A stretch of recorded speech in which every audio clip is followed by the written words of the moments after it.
Hello and welcome back to your own YouTube channel your own Pathshala Jyotishala. तो friends, कैसे हैं आप सभी? आशा करती हूँ आप सभी अच्छे ही होंगे और अपनी पढ़ाई जोर शोर से कर रहे होंगे। इस वीडियो में मैं लेके आई हूँ ICSE के 2025 की हिंदी की पुस्तिका, जिसमें एक कविता है विनय के पद के कुछ नोट्स मैं लेकर आई हूँ, जो मैंने अपने बच्चों को भी, मैंने अपने स्टूडेंट्स को भी दी है जो मेरे पास ऑफलाइन क्लासेस के लिए आते हैं। तो सोचा क्यों ना मेरे यूट्यूब ऑडियंस के साथ भी मैं वही नोट्स शेयर कर लूँ ताकि उनको अपने आंसर्स लिखने में सुविधा होगी। तो ये विनय के पद, इसमें कुछ वर्ड्स ऐसे हैं पोएम में जो आपके जिसका मीनिंग्स या अर्थात उसका आपको जानना चाहिए। जैसे कि विनय के पद में पोएम में या कविता में ये वर्ड है गिद्ध यानी, तो उसका एक्सप्लेनेशन मैं आपको दे देती हूँ।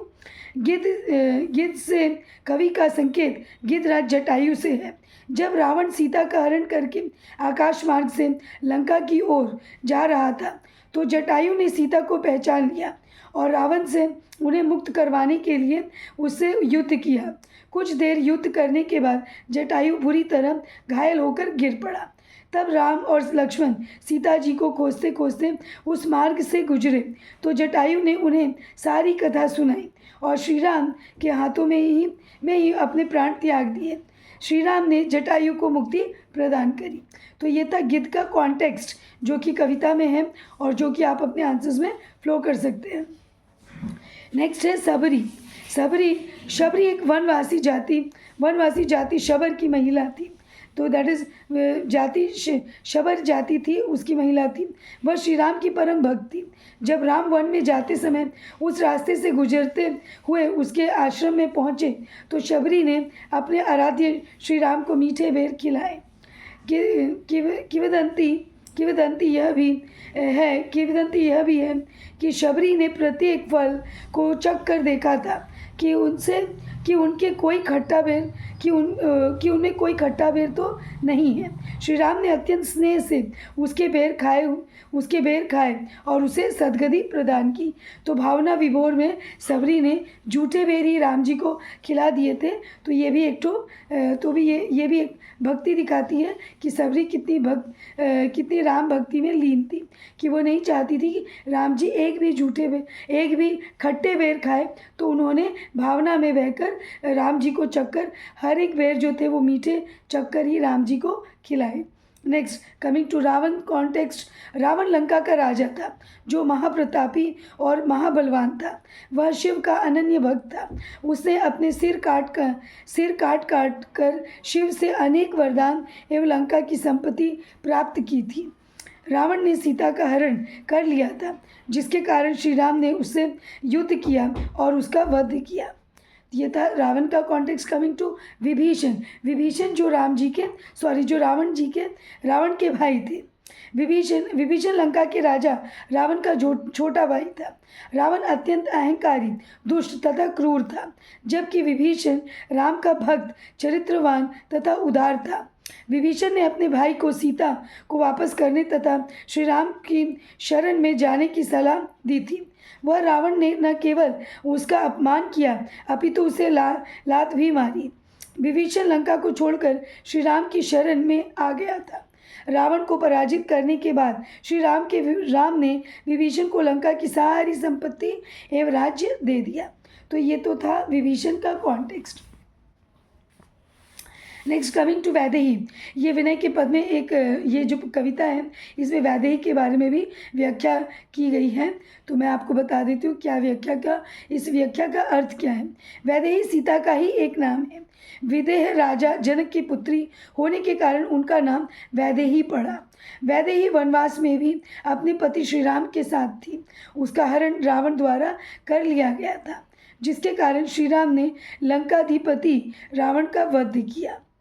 Yes, coming to next context is Prahlad Hiranyakashipu नाम के दैत्य का पुत्र था। हिरण्यकश्यपु ने तपस्या करके एक वरदान प्राप्त कर लिया था, जिसके कारण वह स्वयं इसको भगवान समझने लगा था। उसका पुत्र प्रहलाद ईश्वर का भक्त था। हिरण्यकश्यप को प्रहलाद की यह बात पसंद नहीं थी, इसलिए उसे ईश्वर भक्ति से विमुख करने के लिए अनेक यातनाएं दी गई। प्रहलाद ने प्रभु भक्ति नहीं छोड़ी। हिरण्यकश्यप की बहन होलिका को अग्नि में न जलने का वरदान प्राप्त था। अपने भाई के कहने पर वह प्रहलाद को गोद में लेकर अग्नि में बैठ गई। होलिका जल गई और प्रहलाद का बाल भी बांका नहीं हुआ। भगवान ने नरसिंह अवतार लेकर हिरण्यकश्यप का वध किया था। तो ये थी प्रहलाद की कहानी, जो कि हम लोग होलिका दहन में दोहराते भी हैं, और यही होलिका दहन की भी कहानी है। कमिंग टू भरत अयोध्या नरेश दशरथ का पुत्र था। कैकेयी उसकी माता थी। कैकेयी ने दशरथ से अपने 2 वरदान मांगे। एक में भरत के लिए राजगद्दी और दूसरे में राम के लिए 14 वर्ष का वनवास। कैकेयी ने दशरथ से वनवास। भरत उस समय अपनी नैनियाल में थे जब वे अयोध्या आए और उन्हें पता चला कि राम ने वनवास एवं पिता की मृत्यु का कारण उसकी माता है, तो उन्होंने अपनी माँ का बहिष्कार कर दिया और राजगद्दी पर भी नहीं बैठे। तो ये थी भरत की कहानी। उसी राम जी 4 भाई थे, राम, लक्ष्मण, भरत, शत्रुघ्न। तो भरत जो तीसरे नंबर पर था।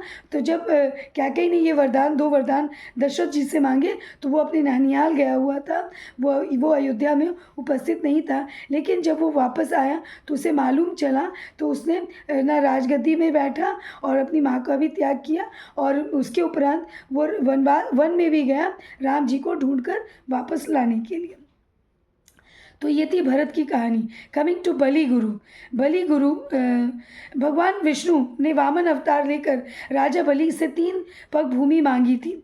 बलि ने उन्हें 3 पग भूमि देने का संकल्प किया। बलि के गुरु शुक्राचार्य को यह ज्ञात हो गया था कि वामन के रूप में स्वयं विष्णु भगवान ही है। उन्होंने बलि को इसके प्रति सचेत करते हुए वामन को 3 पग भूमि न देने का आग्रह किया, पर बलि ने गुरु की यह आज्ञा नहीं मानी और सहर्ष एक पग में पृथ्वी लोक, दूसरे पग में आकाश लोक, तीसरे पग में स्वयं को ही वामन को अर्पण कर दिया। इस प्रकार बलि ने अपने गुरु का परित्याग कर दिया। Coming to the last one, Braj बनितही। ब्रज की गोपिकाएं श्री कृष्ण के अनुराग रखती थी तथा उनकी राम लीलाओं में असम्मिलित होती थी। उन गोपिकाओं के पतियों को इस बात पर उनसे विरोध था। उन्होंने उनसे रासलीला में सम्मिलित न होने को कहा, पर श्री कृष्ण भक्त गोपिकाओं ने अपने पतियों की बात नहीं मानी। तो ये कविता विनय के पद के कुछ वर्ड्स थे, जिसका कॉन्टेक्स्ट देना आपको बहुत ज़रूरी था। तो मैंने अपने स्टूडेंट्स के साथ भी शेयर किया था, तो सोचा मैं अपने ऑडियंस के साथ भी शेयर कर लूँ। आशा करती हूँ कि ये पढ़ने में आपको मदद होगी। और yes friends, if you do like my video, please like, share and subscribe to my channel, and also if you do comment me in the comment section as to what kind of videos you would like me to upload it for you. See you soon in the next video. Till then, bye bye. And yes, of course, क्योंकि पढ़ेगा India तभी तो बढ़ेगा India. Thank you friends. Bye bye.